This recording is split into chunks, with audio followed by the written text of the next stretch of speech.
Thank you, Mr. Chair, and magandang umaga po sa atin lahat. Mr. Chair, I would just like to proceed or continue my interpellation in the second hearing for COA. Kasi in the last hearing, COA, Attorney Camora, are you? Yes. Kayo po ang sumagot nung tinanong ko kung yung confidential funds of the Office of the Vice President were liquidated in accordance with the protocol provided for by the Joint Circular. Kayo po ang sumagot doon, di po ba? At sinabi po ninyo na the liquidation was done in accordance with the protocol provided by the circular. Totoo po ba yun? Attorney Camora. That is true po. That is true. Mr. Chair. Okay. And kayo po ba ay sumasang-ayon sa akin na yung liquidation is merely a documentary checklist and does not actually show that the expenses are actually reasonable or even true? Would you agree with that? I would have to agree, Mr. Chair. Pakiulit po. I agree po. It's documentary. Do you agree with my statement, Madam? Yes, Mr. Chair. Thank you. And would you agree also that the confidential funds of the Office of the Vice President are public funds? Yes, Mr. Chair. Thank you.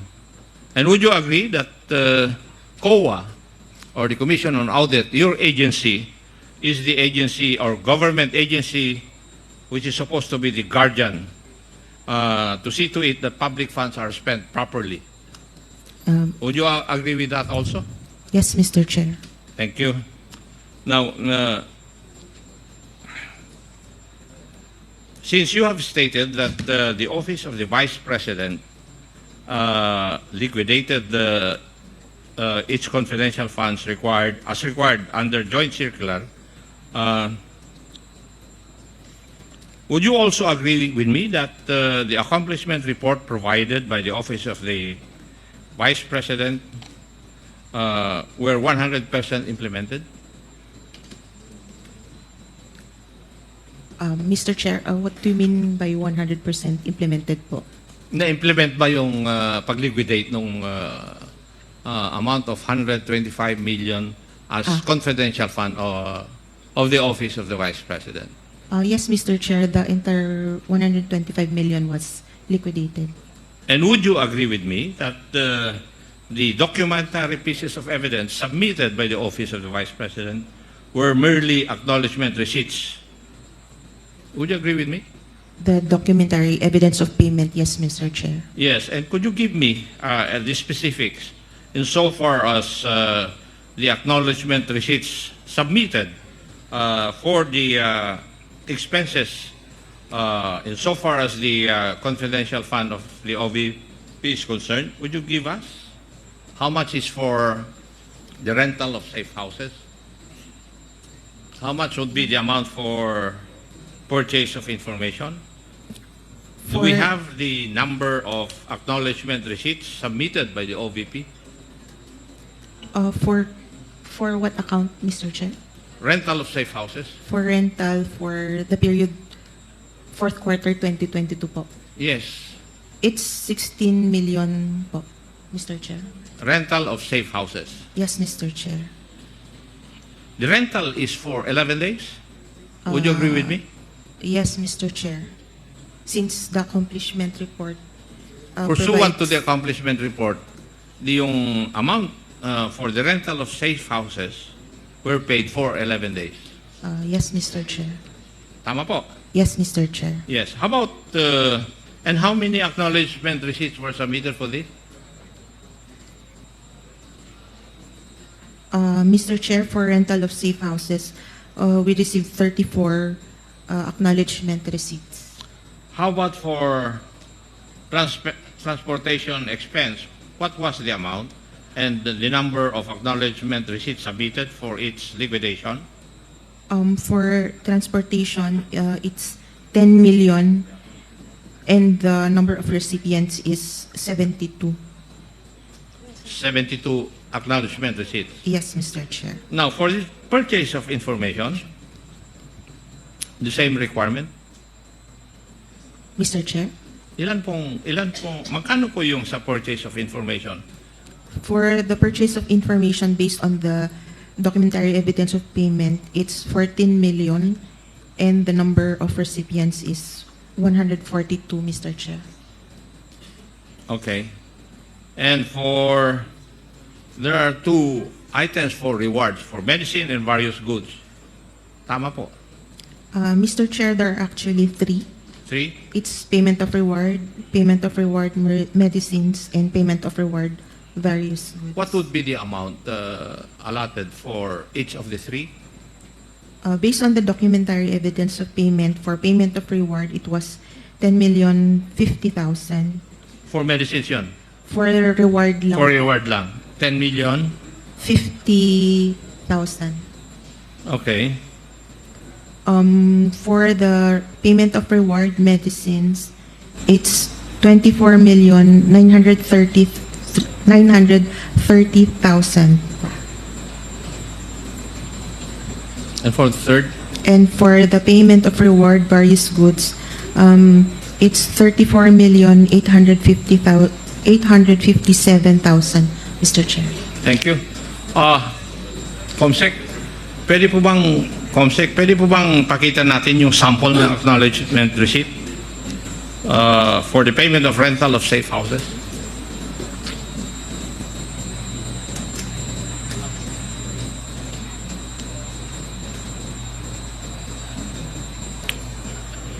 Nakikita nyo, Attorney Camora, yung sample o yung actual acknowledgement receipt na sinabit ng OVP with the names, shall we say, not shown because of confidentiality. Tama po ba ito? Yes, Mr. Chair. Is there an acknowledgement receipt which acknowledge the amount of 500,000 pesos for the payment of rental of safe house? I will check, Your Honor.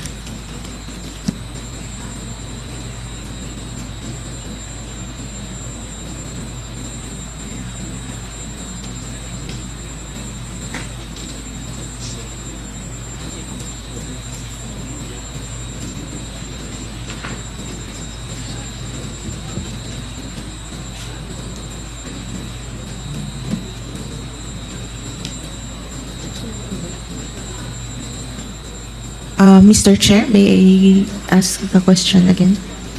Meron po bang acknowledgement receipt amounting to 500,000 for the payment of rental of safe house? Meron po, Mr. Chair. Para sa isang safe house lang ito? We have no information, Mr. Chair. What we know is para sa isang recipient nung yung money paid po. If I asked you the question, yung 500,000 ba yun for 11 days or for 1 day?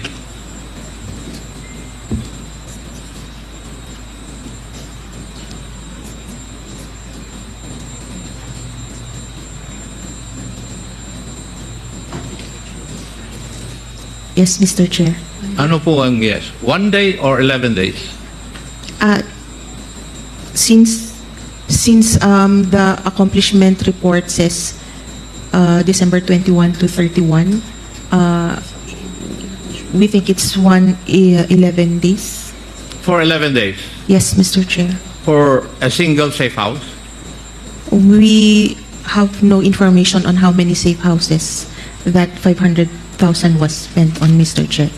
Sabi nyo kanina, rental of safe houses in the amount of 16M with 34 acknowledgement receipts. Is it logical for me to conclude na 34 safe houses ito?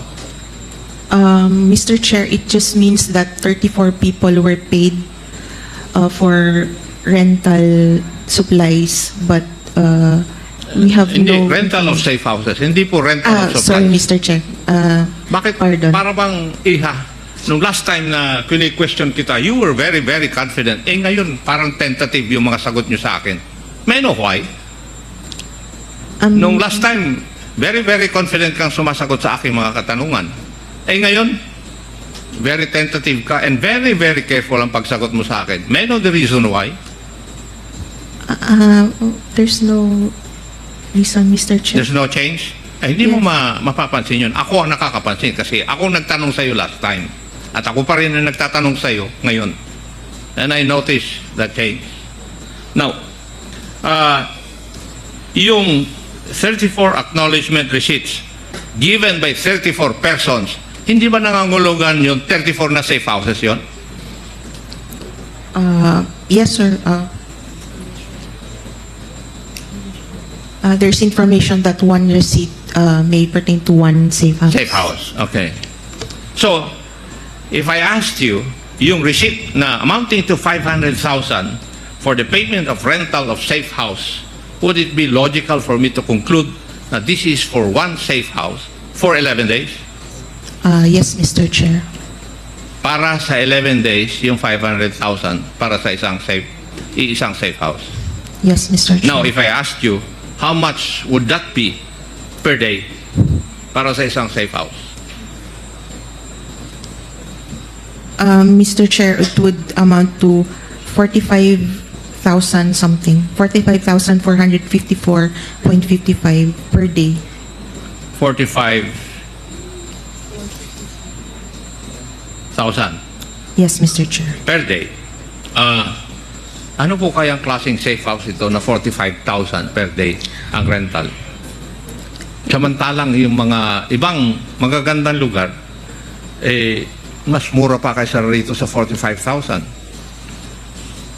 Could you give us an idea of that? Mr. Chair, we do not have information on the safe houses.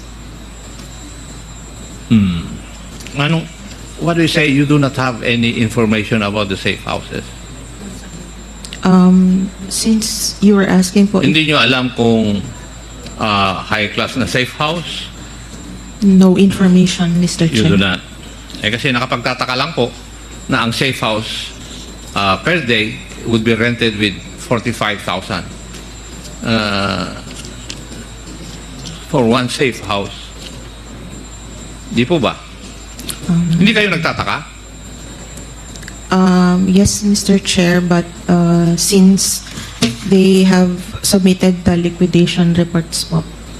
So, as long as an agency would submit yung mga receipts or acknowledgement receipts in their liquidation of the amount, wala na po kayong, you do not have the, shall we say, the wherewithal or the jurisdiction to find out whether the expenditures are reasonable or true? Are you trying to tell us that? It's more on the submission of the... It's more on compliance Yes, with the Mr. requirement. Chair. Yun lang. Yes, Mr. Chair. And you are supposed to be the guardian of the use of public funds. Mr. Chair, one of the documents is their certification, so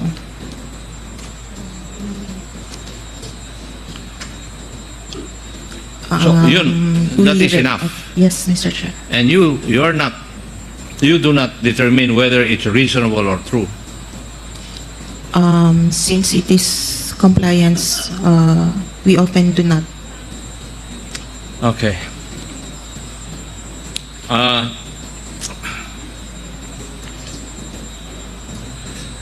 Yung pong pag-comply ng Office of the Vice President, as you have stated a while ago, in accordance doon sa joint circular, yung the amount of 125 million.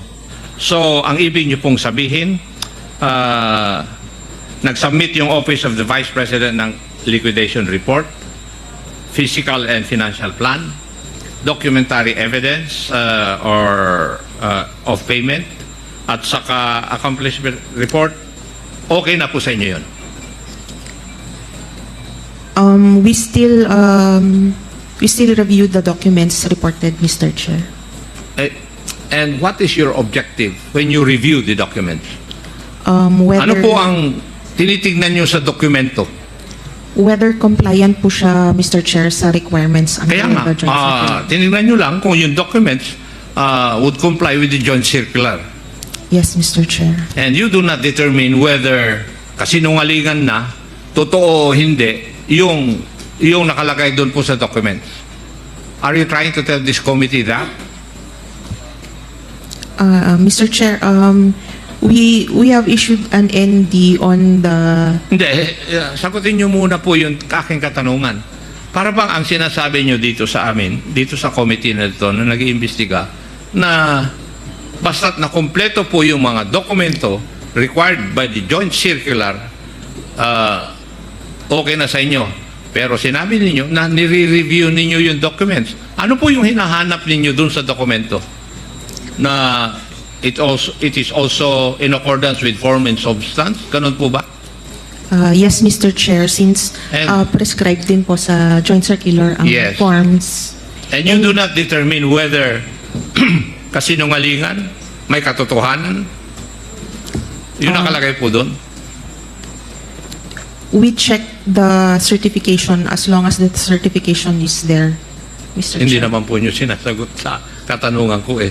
Doon sa pagre-review ninyo, hindi kasali na i-review ninyo kung pwedeng totoo yung nilalagay doon o hindi. Mr. Chair, yung ano lang po, submission lang po talaga. Kaya nga, form and substance lang. Yes, Mr. Chair. Okay. Whether it's unreasonable, out of this world, you do not care. Unless it's really, really far-fetched. But, Mr. Chair, it's more on submission po talaga ng documents required. Yeah. Sige. I would just like to state na in the last hearing, you confirmed that the liquidation report, all the documents supposed to be submitted in accordance with the joint circular, for the amount of 125 million, nakalagay doon yung 14 million for the purchase of information, pero walang detalye. Ano yung mga informasyon na yon? Or it does not even show how important those informations were. Worth 14 million. Yung 35 million for supplies na ginamit in 11 days. Hindi po katakataka yun. Mr. Chair, 35 million for supplies in 11 days. Hindi po kayo nagtaka doon? as long as they submitted po the Wala nga mangyayari sa atin. acknowledgement receipts. So long as they submit the acknowledgement receipts. Yes, Mr. Chair. Okay. Further, Mr. Chair, yung accomplishment report, it does not require further details po. And it is the only form under the joint circular. Okay. Hindi ko Which na po are required. tinatong kasi kung ganito po yung inyong patakaran, wala nga po kayong mababantayan. Di po ba? Mr. Chair, kaya po meron po silang certification yung head of Pero agency. may certification na, but you do not even determine whether the contents of the certification are reasonable or not. Whether they are true or not, you do not determine that.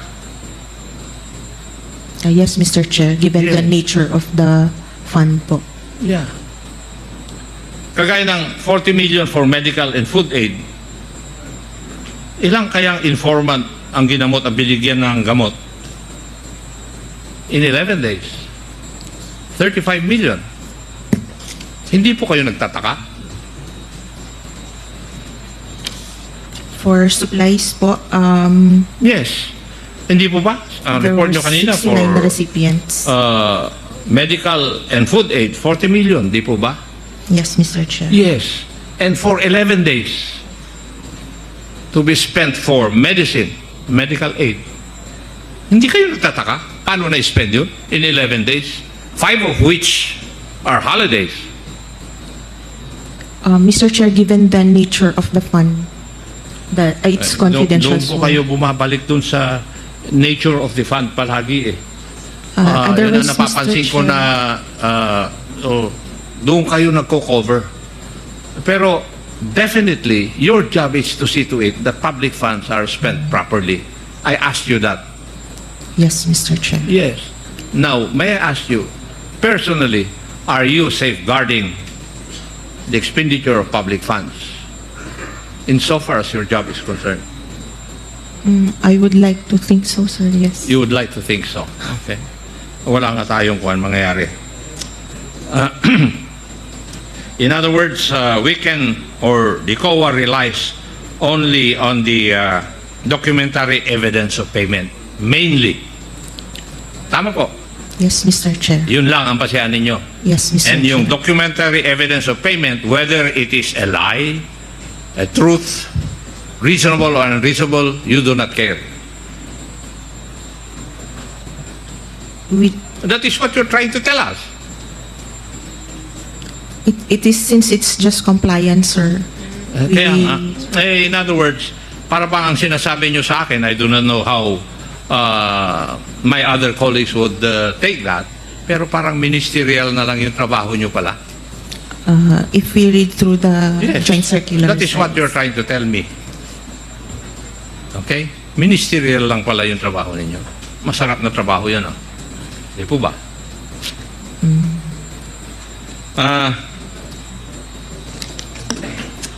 Yung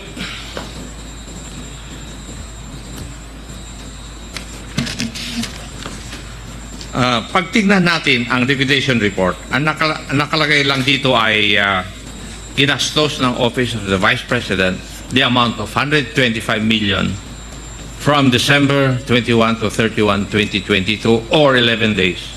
And this was certified by the Vice President, by the Special Disbursing Officer, Madam Gina Acosta, and the Chief Accountant, Madam Julieta Villa del Rey. Would that be correct? Yes, Mr. Chair. Now, kung babase naman po tayo dun sa accomplishment report, ang makikita lang natin dito ay gumastos ang Office of the Vice President ng 125 million from December 21 to 31, 2022 for surveillance and monitoring activities in 132 areas. Dito rin, wala tayong magawa. Kagaya ng sagot ko nyo sa akin, we have no choice but to check the documentary evidence of payments submitted by the office para malaman kung saan or paano ginastos ng OVP yung 125 million. Yun po yung pinararating nyo po sa amin. Yes, Mr. Chair.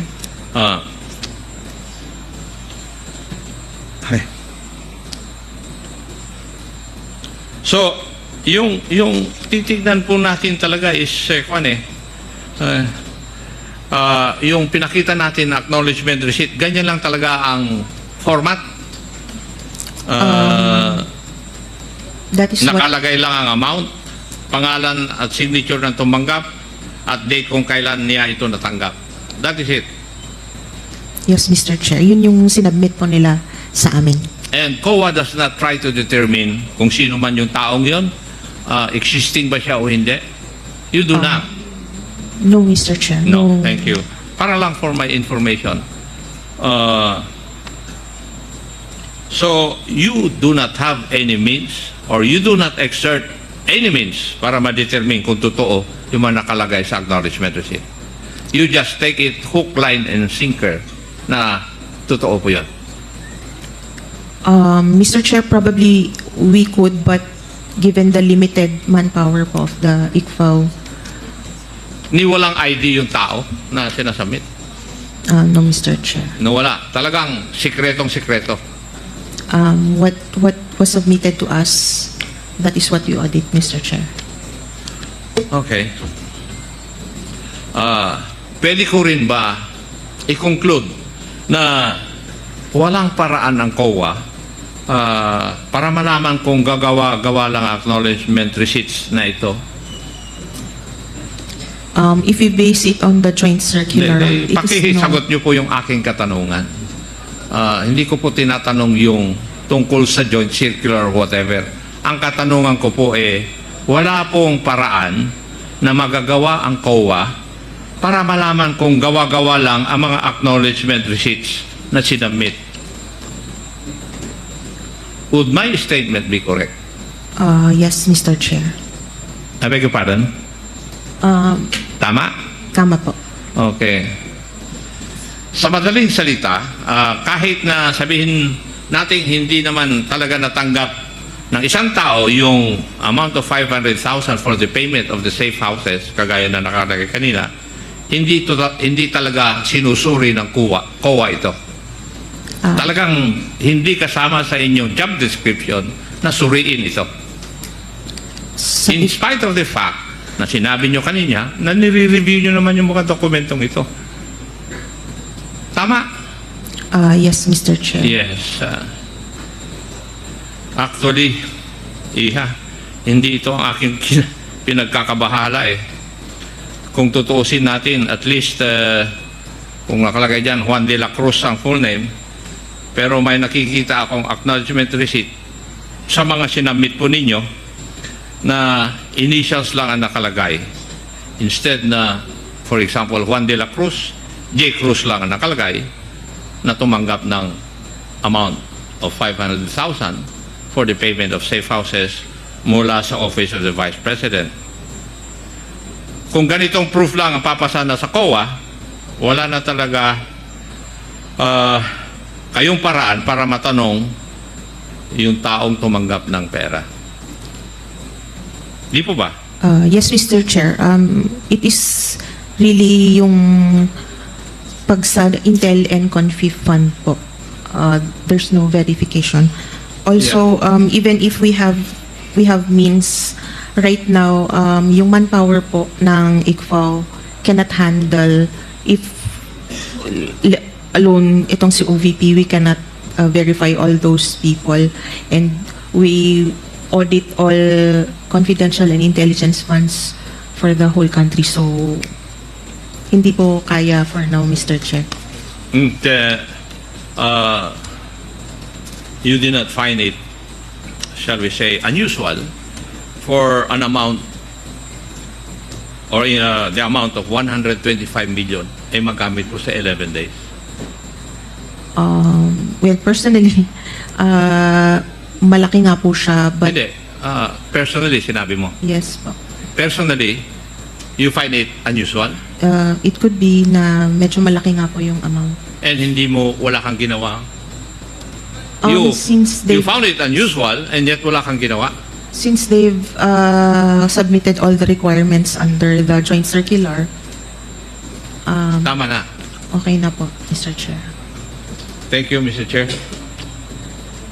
Marami pong salamat, Madam Kawa. Thank you, Mr. Chair. Congressman Akop. Ako po yung susunod na magtatanong. Susundutin ko lang po yung line of questioning ni Congressman Akop. Attorney Camora, pasensya na po kayo. Kayo po ulit matatanong ko po. Batay po dun sa Joint Circular number 2015-01, ang isa po sa mga requirement po para sa liquidation po ng Confif Fund ay yung tinatawag po nating accomplishment report. Tama po ba? Yes, Mr. Chair. Okay. Pwede po bang pakita po dito yung accomplishment report sa ating TV? Yan, ito po. Yan po yung ito po yung accomplishment report. So ang laman po ng accomplishment report, makikita po natin dito, nakalagay po dyan yung period covered. Yan po. Ito po, ibig sabihin po nito, ito yung araw o buwan na covered kung saan ginastos itong mga itong surveillance and monitoring. Tama po ba?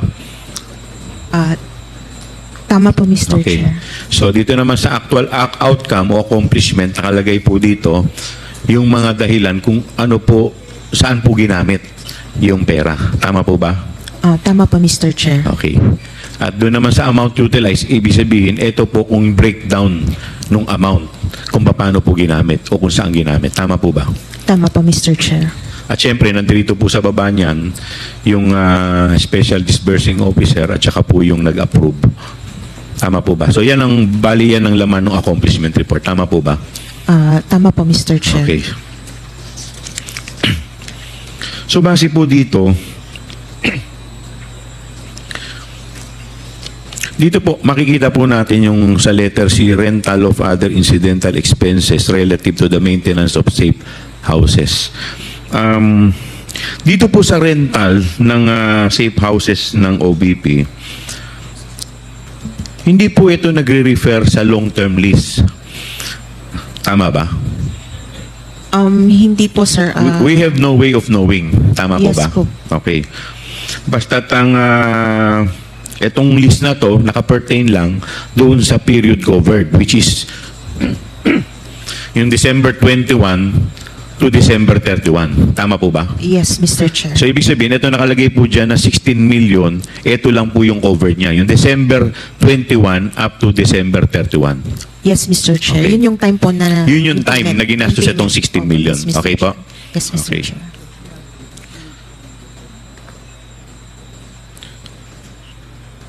So, batay po dito sa joint circular na ginawa po sa OBP sa accomplishment report na to, ang DEPS po, yun ang source ng file. Tama po ba? Ang DEP, ang ibig sabihin po ng DEP, document evidencing payment. Tama po ba? Yes, Mr. Okay, Chair. so ang document evidencing payment is the acknowledgement receipt. Yes, Mr. Chair. So wala na pong iba. So hindi po, wala po dyan yung contract of lease, Wala po, Mr. wala Chair. po. So talagang pinaka-ebidensya lang niya na tinatawag natin is yung acknowledgement receipt na yung tao o kumpanya nakatanggap ng ganitong amount base po sa bayad. Tama po ba? Yes, Mr. Chair. Tama Okay, po. tama. So sa madaling salita, dito po sa 125 million na rent na confidential fund, lahat po yan, ang pinaka-ebidensya lang niya is acknowledgement receipt. Regardless, kay food, kay rentals, kay reward, lahat po yan pare-parehas lang yung ebidensya.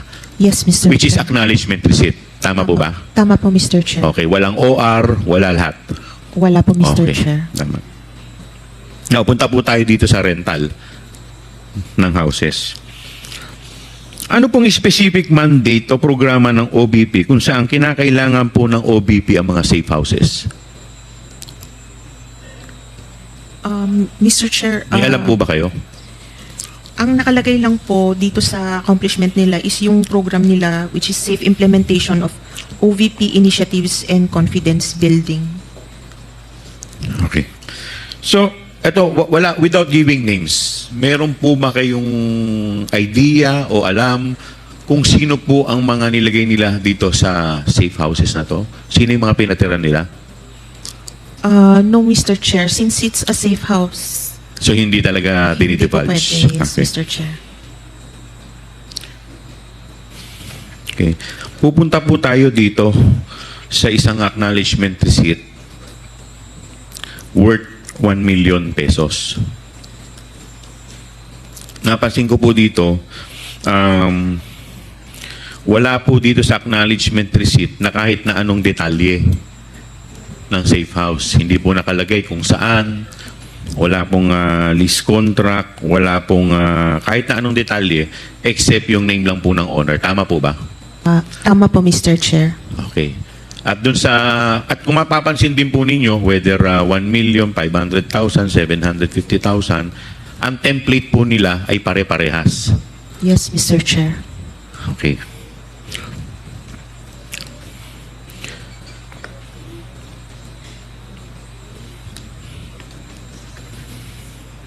Based po dito, sinasabi po ninyo sa liquidation ng OBP Confidential Fund, yung 2022, 34 ang acknowledgement receipt. At tama po ba? Yes, Mr. Chair. Okay. At kanina, sinabi po ninyo, sa 34 na to, 34 po yung safe houses. So, ibig sabihin, isang resibo represents one safe house. Tama po? Yes, Mr. Chair. Okay. May idea po ba kayo dito sa safe house na to kung ito po ba ay bahay, kondo, o kung ilang palapag? Wala po, Mr. Chair. Wala pong information. Wala po kayong Kung idea. ano lang So, ibig sabihin, wala kayong alam na detalye. no details, Mr. Chair. Okay. So, lumalabas din po dito, in 11 days, ang nagastos po nila sa safe houses is 16 million. Yes, Mr. Chair. Ayan po. Okay. Ano po yung pinakamurang safe house na kanilang nirentahan in 11 days? Yung pinakamura po. Magkano po yun? Mr. Mr. Chair, it's 250,000 po. Ang pinakamurang safe house na kanilang nirenta in 11 days is 250,000. 250,000, Mr. Chair. Okay. At ano naman po, magkakano naman po yung pinakamalaki? Mr. Chair, meron pong 1 million po, Mr. Chair. Okay. So base po dun sa inyong official receipt o base po dito sa official receipt na kanila pong in-issue at dito po sa pinakikita po sa atin, may dalawa po ditong nakalagay na 1 million. So ibig sabihin po ba may dalawang safe houses sila na nirentahan in 11 days worth 1 million? Tama po ba yun? Tama po, Mr. Chair. Tama, okay. At dito po, nakalagay din po dito sa isang OR na worth 1 million, binayaran po nila to dated December 26 at yung isa naman dated ano ba itong isa? December 28. Tama po, Mr. Chair. Dalawa po kasi yung interpretation ko niyan. Ano po bang tama? Ito pong 1 million na to ay for 11 days, which is December 21 to December 31. O dahil po dung sa date of payment December 26, doon po nagsisimula yung rentals. So 26, 27, 28, 29, 30, 31, which is 6 days. At doon naman po sa isa, December 28, which is 4 days. So yung bang 1 million na binayad nila na December 28, yung 1 million na yun in 4 days o in 11 days? Mr. Chair, it just means na yung date na yun po, nabayaran yung recipient po. Pwede But it does not follow na yun yung period cover. Yes, Mr. Chair. Pwede pong... Hindi ka ba nagtaka na minsan na hindi ka naman, hindi po ba kayo nagtataka, di ba normally po sa mga rentals, magbabayad ka muna bago ka mag-occupy? Yes po, sa normal rental po. So ito po hindi normal. It's a safe house, Mr. Chair. Hindi. Tama po, I understand na safe house. Pero di ba na normally po pagka ganyan po, may mag-uupa, pag-uupahan po ninyo ang isang lugar, hindi ka naman makakapag-occupy nang hindi ka muna nagbabayad. Minsan, meron nga pong down payment, meron pang advance payment. Karamihan... Hindi, di ba yun naman, meron ka bang instance na nauna muna yung pagpasok bago yung bayad? Meron po bang instance na ganun? Nangyayari po ba yun? Wala po akong information. Wala pong kung information. may Kasi ganito. ang normally po, magbabayad ka muna bago ka papayagan ng may-ari na pumasok. Tama po ba? Yes, Mr. Chair. So ito po, pwede rin naman na yung payment ng 1 million is just for 4 days. Possible din naman siya, Possible Mr. din. Chair. Tama po ba? Yes, Mr. Chair. Ayun. Hindi po ba kayo nagtaka na sobrang mahal nun, yung 1 million in just 4 days? Anong klase pong safe house to? May swimming pool po ba tong safe house? May wifi? Sa BGC? May pakikita po ako sa inyong isang resort sa Shangri-La. Shangri-La, Boracay. Ang per night po nito is 22,500. This is a high-end luxury resort. It is just 25,000 per day.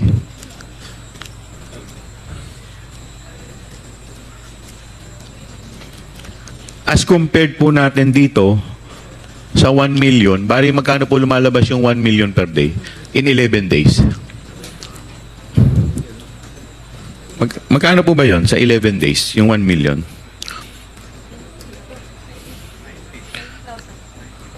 Mr. Chair, 90,000. 90,000 a day. 99. Yes, Mr. Chair. As compared po dun sa luxury resort with complete amenities.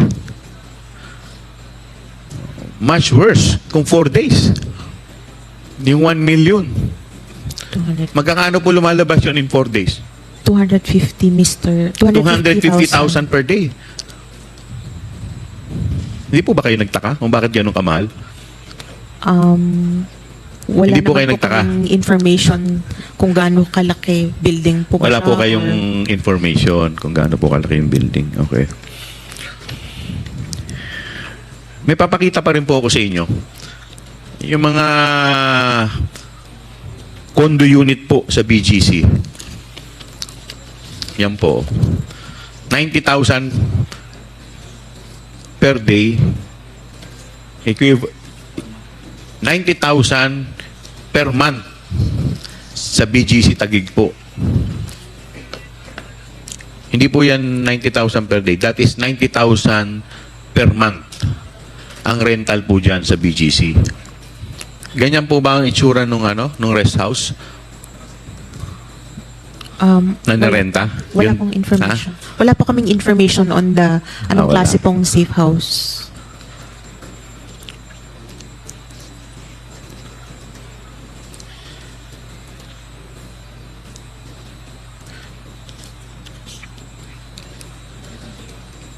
Alam po ninyo, medyo dapat nung tinitignan po ninyo, nagtaka na kayo sa laki po ng rentals in 11 days eh. 16 million, very glaring na po yun eh.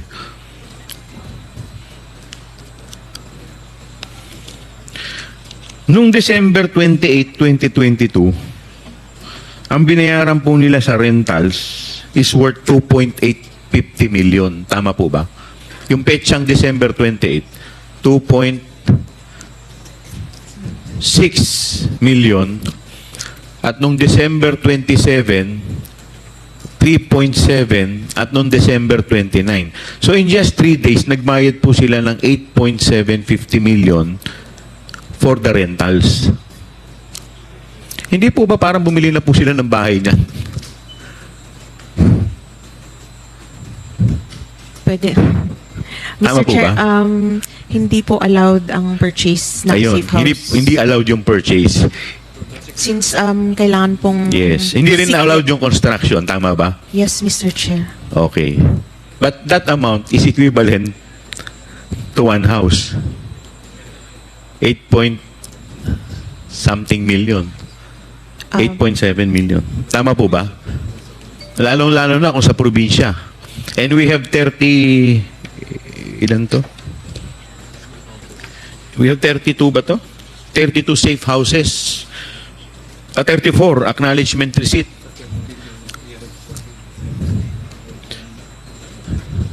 Total amount of 16 million in 11 days. Yes, Mr. Chair. Hindi po ba kayo nagtaka doon? Sa amount? Since safe house naman po siya, Mr. Chair. And Kasi hindi allowed. Hindi naman po rin namin alam kung ilan ang sine-safe house, ilang... Hindi, kanina sinabi po ninyo, one receipt is equivalent to one safe One house. safe house. Tama po ba? Tama po. Pero kung ilan yung taong ilalagay doon, or kung sino mga yon, wala po kami. Ayan, pupunta po tayo dyan sa taong binabanggit po ninyo. Balik po tayo dun sa accomplishment report. Doon po sa provision of medical and food aid. Pwede po bang yan, provision of medical and food aid amounting to 42 million. 40 million, Mr. Ay, 40 million. At sa akin dito, 42. Okay. Amounting to 40 million.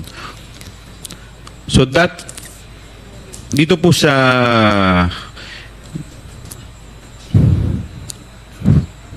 ayan po. Ayan. Dito po sa February 6 to March 29, 2023. Provision of medical and food aid in the amount of 42 million. Ito pong 42 million, ilang araw po ang covered nito? 53 days. Tama po ba? February 6 to March 29. From February 6 to March 29. Ilang days po to? 53? Yes po, Mr. Chair. Okay, 53. So lumalabas po, that is equivalent to 840,000 per day, more or less. Tama po ba? Tama po, Mr. Chair. Okay. Sa isang araw po, gumagastos sila ng 840,000 para po sa pagkain at sa medicine. Ang tanong ko po, ilang informant po ba yung kanilang binibigyan ng gamot at pagkain para makakonsume ka ng 840,000 sa isang araw?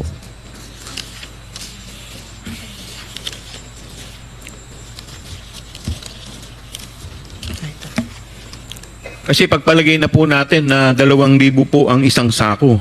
That is equivalent to 420 sacks of rice a day. Mr. Chair, based sa documentary evidence of payment, Pakilakas there po. were 119 recipients po. 119 19 na acknowledgement receipts po.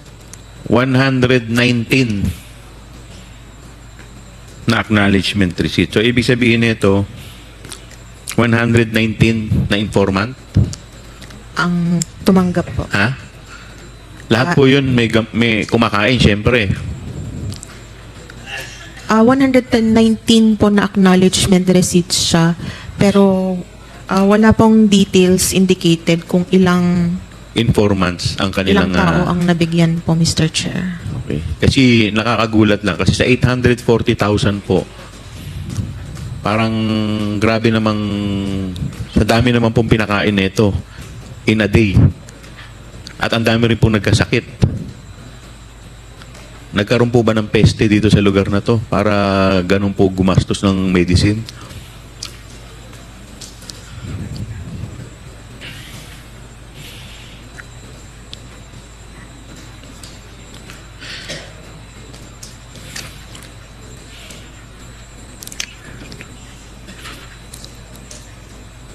So again, dito po sa food and medicine, same DEPS.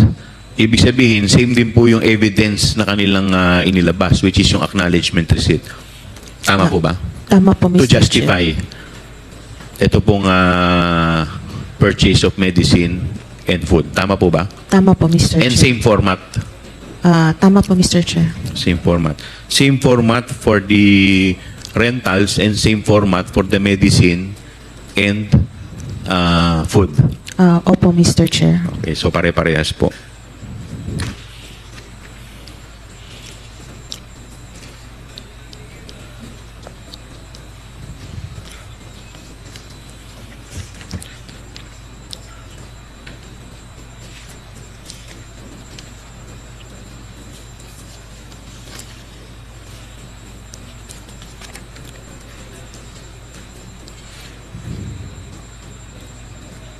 Now, I will show you the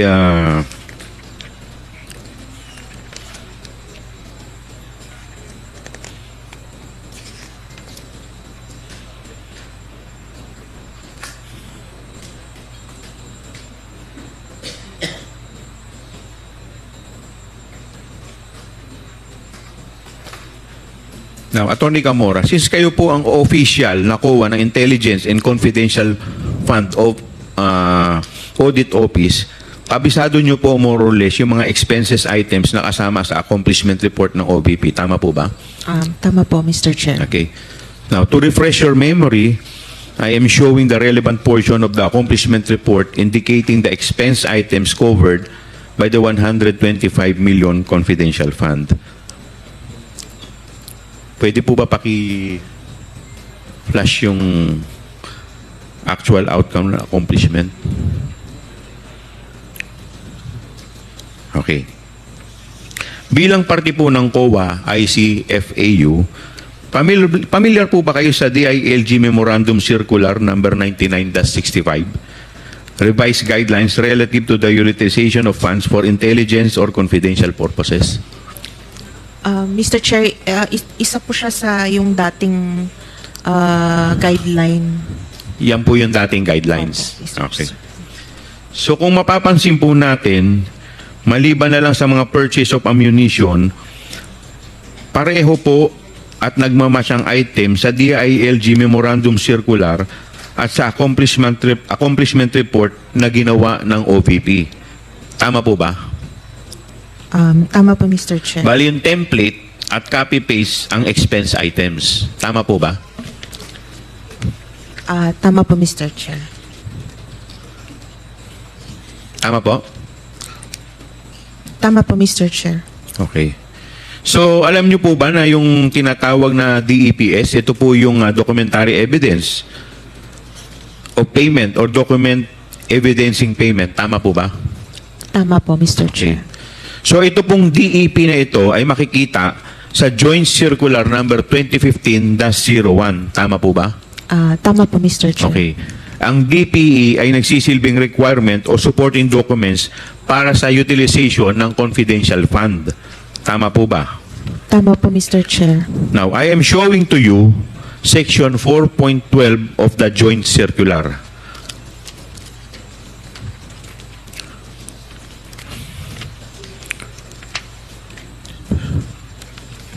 So, nakalagay po dito, disbursement from confidential fund shall be supported with documentary evidence of payment, among others, which shall be submitted to the ICFAU in a sealed envelope signed by SDO.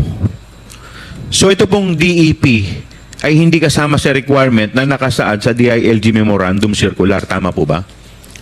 Tama po, Mr. Chair. Okay. Paki-confirm nga po, under sa DILG Memorandum Circular, documentary evidence of payment or DEPS are not required for liquidation of confidential fund? Under the DILG Yes, Memorandum MC po. Circular. Yes, Mr. Chair. So dun sa DILG, yung documentary evidence ng payment eh hindi nire-require sa liquidation. Nung time na to po na ito ang Yun ang sinusunod. sinusunod. Okay. And this is for LGUs po, since DILG. LGUs, tama po ba? Since Okay. DILG po ang... Now, please also confirm that DEPS only became a requirement under the Joint Circular number 2015-01. Yes, Mr. Chair. Okay.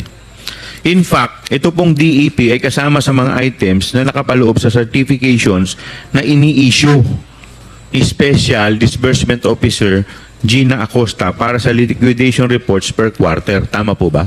Tama po, Mr. Chair. Okay. Pakikita ko po sa inyo yung certification dated January 10, 2022.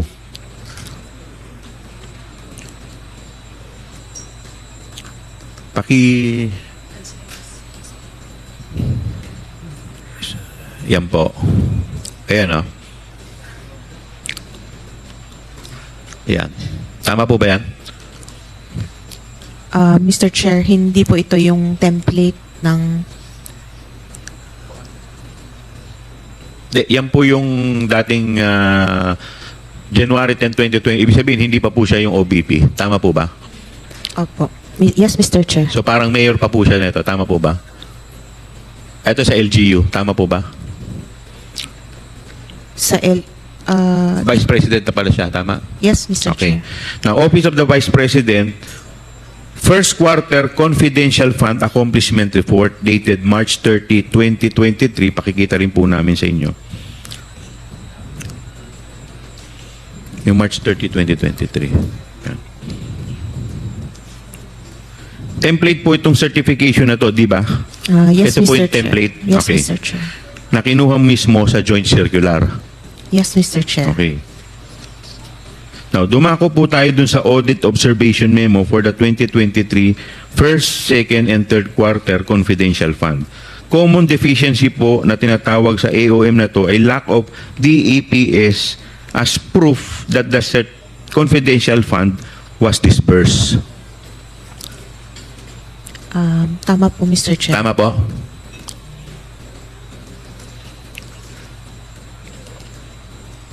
Tama. Tama po, Mr. Chair. Ang rason po kaya kung bakit walang DEPS na inattach ang OBP ay ang ginagamit nilang batayan o standard sa pag-liquidate ng Confi Fund ay yung lumang DILG Memorandum Circular. Ano po sa tingin ninyo?